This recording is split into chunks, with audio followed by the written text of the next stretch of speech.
Who are you? What are you doing in here? I thought this place was secure. Where's Dr. Powell?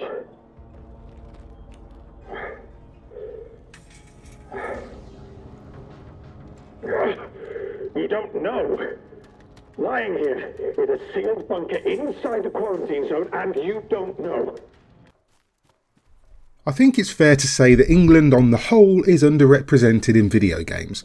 I mean, yeah, we had Watch Dogs Legion, everybody's gone to the Rapture, Vampire, Assassin's Creed, Syndicate and Valhalla, but these either missed the present day by several hundred years or presented a view of England through a distinctly un-English lens. And I'm talking about England specifically here, not necessarily Britain as a nation or the kingdom as a whole, but England, this green and verdant land, this little pocket of ancient history, of folded dales and rolling hills, of hamlets tucked away in the shadow of forests that have seen countless ages come and go, of steepled churches, weather that can run the spectrum of all four seasons in a single afternoon, and that ever so English ability to simply get on with it no matter what's going on. I think Atomfall might be the first and only game to not simply set a game in England, but to get England right. Atomfall is set in an alternate 1960s Cumbria in a fictionalised version of the Lake District. It takes place in several open zones that surround the village of Wyndham, where a squad of soldiers known as the Protocol attempt to keep order by often brutal means. These game areas make up the quarantine zone, cordoned off from the rest of the world after a mysterious disaster at the Windscale Atom Plant, a top-secret scientific research facility masquerading as a power station. After meddling with elements they couldn't possibly understand, an organisation called BARD, that's B-A-R-D, unleashed a terrifying force on the land, leading to the British government closing it off. The Protocol were the soldiers sent in to assess and evacuate the disaster, but who ended up trapped there with everyone else. Your character remains nameless, faceless and voiceless throughout. After waking up in a mysterious bunker and being handed a key card by an unidentified scientist, you're told to find the Interchange, a network of underground facilities where BARD conducted their experiments. Primarily, they involve work on advanced robotics and enhanced learning, using a mysterious substance to generate a power source that could also be distilled into various stimulants, chief of which enabled people to learn skills in seconds, which is quite handy for you as a video game protagonist. What Rebellion have done with the story of Atomfall is easily the most impressive element. Once you exit the bunker, the world is more or less open to you. Problem is, you'll have no weapons, no healing items and a simple map with nothing marked on it.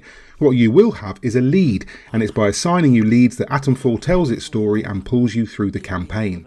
Each lead is part of a grander investigation. You can choose to follow whichever you want at any given time, and there are usually multiple ways to solve them.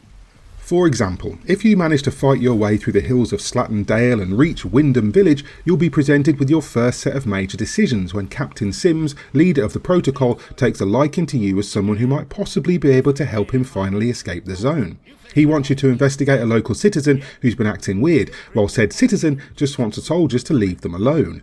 Looking a little deeper, I soon found out why, and through a fairly clumsy series of events, the citizen ended up dead, I ended up with blood on my hands, and I made quite a mess in the upstairs bedroom. Returning to Sims expecting to be reprimanded because of my choices, he instead entreated me to help him further. Atomfall does this a lot. In a similar vein to Fallout, it's quite hard to completely scupper the story, even if you choose to kill most people just to see what they're carrying. Before long you'll have, by my count, 3 main paths to walk, detailed by 3 primary NPCs who want your help. Everything centres on the Interchange, and each open zone has an entrance into it somewhere. Ultimately, your goal is to find enough atomic batteries to restart the Interchange and put an end to the quarantine. How you walk these paths is entirely up to you though. While I finished the campaign in around 12 hours but only explored a handful of side concerns, you could be done in less than that if you mainline the story, while being thorough could easily stretch this to 25 hours or more. I can't stress enough how much there is to find in this world. The lack of fast travel means you have to walk everywhere, but you won't mind as wandering off any path yields rewards or new mysteries. And Easter eggs? Boy howdy does this game have some Easter eggs. I won't even spoil them, as some of them are truly cool. It's hard to overstate how integral exploration is to this game. It rarely holds your hand, rarely even points you in the right direction unless you adjust the difficulty sliders to tell it to. Characters sketch points of interest on your map, while simply wandering off the road might yield anything from a downed helicopter to an entire sodding castle. And going into any of these places is just as atmospheric as mutated rats, bats, crows and leeches attack you and enemies stalk the darkness, dishing out threats in North Country accents.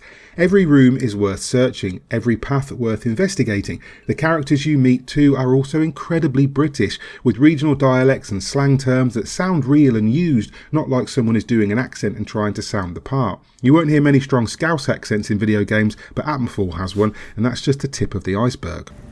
Welcome. Right, I've got a quick question for you. It might seem a bit blunt, but I've learned to avoid confusion later. You're not going to try and kill me, are you? But before I discovered the joys of just existing in this world, Atomfall nearly lost me very early on with its combat. The guns are okay considering they're all rusty until you unlock the late game ability to upgrade them. And on the standard setting, enemies are quite tough at the beginning, perhaps too tough as I soon dropped the difficulty. Not necessarily because it was hard, but because I found the melee combat so awkward, cumbersome, imprecise and a little bit frustrating. You take so long to swing a bat or fire axe that enemies will just hit you first, so you need to kick them to stagger them, which is great, but it can't be spammed, so if you find yourself facing more than one enemy, you'll need to backpedal like mad while kicking anyone who gets close. And at no point in the game did I ever have an abundance of ammo for long. Granted, you're probably meant to use stealth, but stealth kills aren't quiet unless you unlock another late game perk. You can't move bodies and enemies will spot you from half a mile away through trees and shrubbery unless you crouch down in a very specific type of grass. Admittedly, Atomfall has AI that gets bored and wanders off after a few minutes of searching, declaring that it must have been a strong wind that snapped Arthur's neck and riddled Sharon with rusty SMG rounds. By the end of the game, you might have found enough skill manuals to bypass many of these issues, which you learn by using training stimulants, a rare resource found in bard facilities which act like skill points in any other game.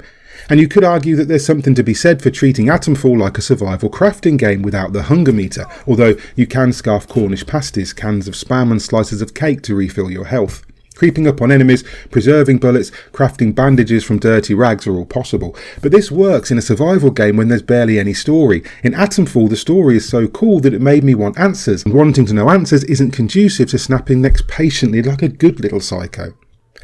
The only time combat feels both challenging and fun is when there are robots involved, but there are a few variants of these and most can be tackled by keeping your distance and hurling homemade explosives at them until they fall over, at which point you get behind them and remove the atomic battery to shut them down. Oh, and there are some enemies towards the end of the game that require a good 4 or 5 headshots to put down, and frankly, they can get in the bloody sea. I should have known they were coming though when Atomfall saw fit to load me with ammo for the first time in the entire game. Thankfully though, this is bereft of any meaningless filler. There are side objectives, sure, which usually feed into the grander investigations, but there are no time-wasting mini-games or self-indulgent character moments that simply don't need to exist, and the open areas are exactly as big as they need to be to contain what they need to contain and still feel real. These aren't huge open maps that Rebellion have littered with random shit to keep you occupied. Yes, you can use a metal detector to find buried caches and vintage lunchboxes, and there are comics and tourist pamphlets to collect, but they don't feel intrusive to the main story. You might stumble upon them, and you might not. Much of Atomfall's structure relies on the player stumbling into things and uses your own curiosity to pull you forward, spurred on only by a mysterious and disturbing voice that contacts you through red phone boxes dotted around the world.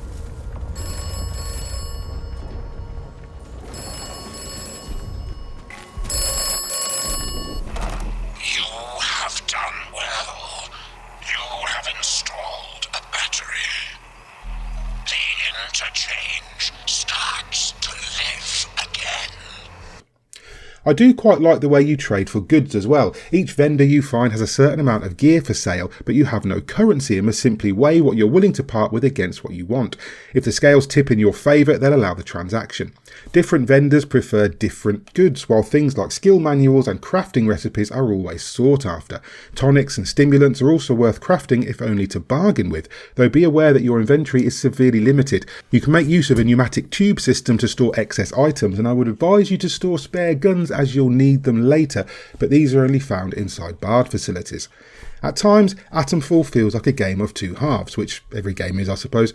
On one hand, it's one of the most interesting open zone games I've played, absolutely bursting with things to do and find, and willing to let you do it in whatever order and whatever pace you choose. On the other hand, it's a not very satisfying first-person action game that struggles with inconsistent enemy AI, a weirdly imbalanced ammo economy, and clunky melee combat. The weirdest thing is that the first half is so good that it made me not worry too much about the second. I just dropped the combat difficulty and played for the exploration, story and investigations and had a much better time. Your mileage of course may vary, and you may well prefer the challenge of it all. Either way you play, one thing is certain: this is the best representation of England I've ever seen in a game. It made me wistful for a childhood long since buried under day jobs and responsibilities, when a disused quarry became an alien landscape, when an abandoned old shack in any random field was a treasure trove of imagination, when we'd craft forts from bits of wood and forge swords and bows from twigs and stones. It captures the gentle rolling waves of wind across a meadow, that distinctly, unashamedly English feeling of accepting that things could be better, but knowing they could also be way, way worse without such glorious skies above our heads and glittering summer grass between our toes. Atomfall might not get everything right, but by St. George it gets England right, and that might just be enough.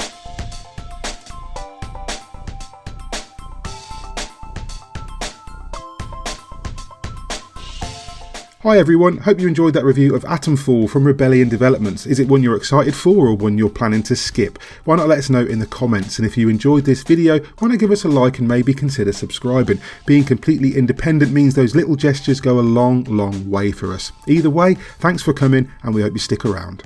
Bye.